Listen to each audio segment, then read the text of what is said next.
and this is the 9th chapter of Pinocchio. Pinocchio has been given an ABC book by Master Geppetto. He's on his way to school. But will he get there? See Pinocchio hurrying off to school with his new ABC book under his arm. As he walked along, his brain was busy planning hundreds of wonderful things, building hundreds of castles in the air. Talking to himself, he said, "In school today, I'll learn to read, tomorrow to write, and the day after tomorrow, I'll do arithmetic. Then, clever as I am, I can earn a lot of money. With the very first pennies I make, I'll buy father a new cloth coat." Cloth, did I say? No, it shall be made of gold and silver with diamond buttons.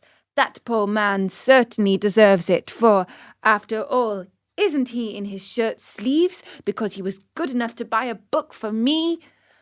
On this cold day, too. Fathers are indeed good to their children. As he talked to himself, he thought he heard sounds of pipes and drums coming from a distance. Pa-pa-pa-pa-pa-pa-pa! He stopped to listen. These sounds came from a little street that led to a small village along the shore.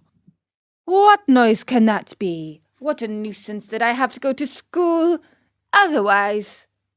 There he stopped, very much puzzled. He felt he had to make up his mind for either one thing or another. Should he go to school, or should he follow the pipes? Today I'll follow the pipes, and tomorrow I'll go to school. There's always plenty of time to go to school, decided the little rascal at last, shrugging his shoulders. No sooner said than done. He started down the street, going like the wind. On he ran, and louder grew the sounds of pipe and drum. Pa-pa-pa-pa-pa-pa-pa-pa-pa-pa-pa-pa. Suddenly he found himself in a large square, full of people standing around in front of a little wooden building, painted in brilliant colours. "What is that house?"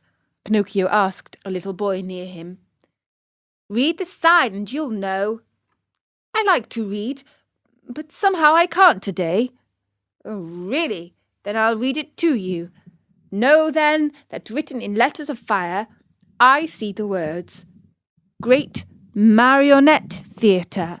When did the show start?" "It is starting now." "And how much does one pay to get in?" 4 pennies.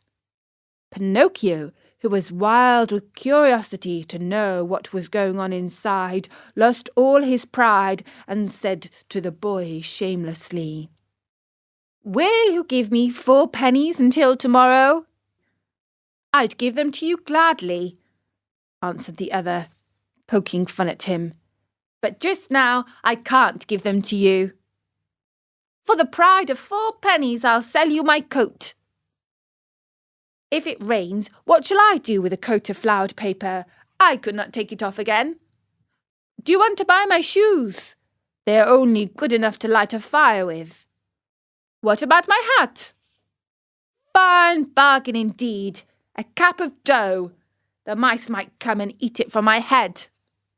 Pinocchio was almost in tears.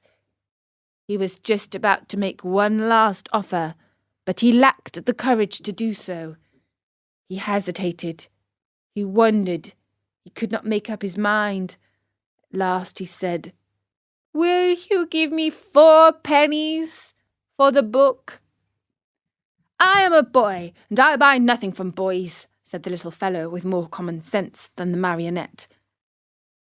"I'll give you 4 pennies for your ABC book," said a rag picker who stood by.